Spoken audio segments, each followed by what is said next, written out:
Hi everybody, welcome back. Make sure to hit that subscribe button so you get your notifications and you can join us every day.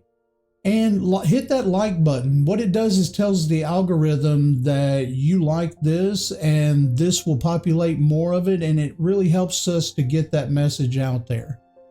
So today we're starting Genesis chapter 16. Let's go to the text.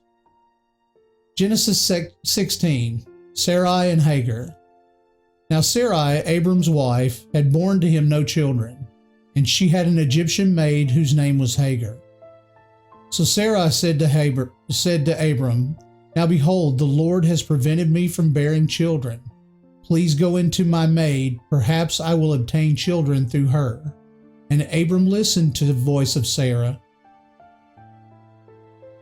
After Abram had lived 10 years in the land of Canaan, Abram's wife, Sarai, took Hagar the Egyptian, her maid, and gave her to her husband Abram as his wife.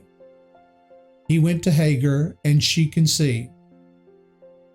And when she saw that she had conceived, her mistress was despised in her sight. So Sarah said to Abram, May the wrong done me be upon you. I gave my maid into your arms, but when she saw that she had conceived, I was despised in her sight. May the Lord judge between you and me. But Abram said to Sarai, Behold, your maid is in your power. Do to her what is good in your sight. So Sarai treated her harshly, and she fled from her presence. Now the angel of the Lord found her by a spring of water in the wilderness, by the spring on the way to Shur. He said, Hagar, Sarah's maid, Where have you come from, and where are you going? And she said, I am fleeing from the presence of my mistress Sarai. Then the angel of the Lord said to her, Return to your mistress and submit yourself to her authority. Moreover, the angel of the Lord said to her, I will greatly multiply your descendants, so they will be too many to count. The angel of the Lord said to her further, Behold, you are with child, and you will bear a son, and you shall call his name Ishmael. Because the Lord has given heed to your affliction. He will be a wild donkey of a man. His hand will be against everyone, and everyone's hand will be against him, and he will live to the east of all his brothers. Then she called to the name of the Lord who spoke to her, You are a God who sees. Or she said, Have I even remained alive here after seeing him? Therefore, the well was called Beer-lahai-roi. Behold, it is between Kadesh and Beer. So Hagar bore Abram a son, and Abram called the name of his son, whom Hagar bore, Ishmael. Abram was 86 years old when Hagar bore Ishmael to him. And that concludes chapter 16. Okay, let's go inside the text. Inside here, we want to notice part of the first part, chapter 16, verse 3, gave her to her husband. After 10 childless years, Sarah resorted to a custom of the day by which a barren wife could get a child through one of her maidservants.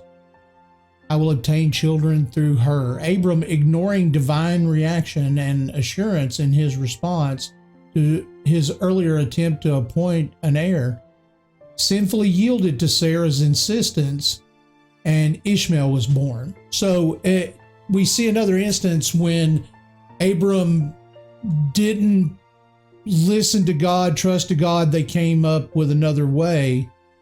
And so Sarah gave her handmaiden to her, Hagar. Then it spoke after Sarah became hostile to her that Hagar left. And then it said the angel of the Lord.